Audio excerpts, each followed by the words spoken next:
If you want to have an overview of your projects, just click on the project button on the left sidebar. Here you have an overview of all of your projects. You can have a list overview or a timeline overview. With a list overview, you can group them by client or the project type or different other possibilities.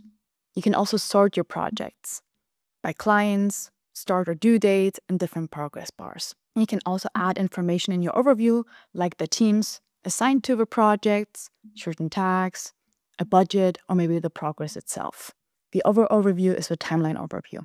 Just click on the button in the middle, and you can see all your projects aligned in a timeline bar to see when they're due and how long they would take.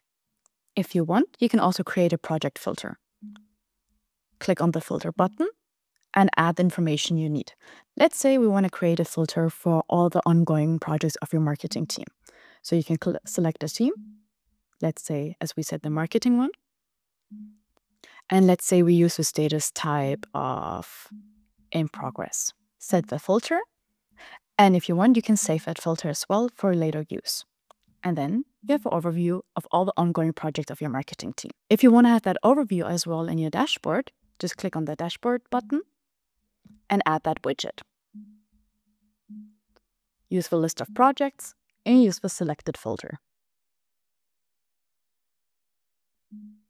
And then you have an overview right there.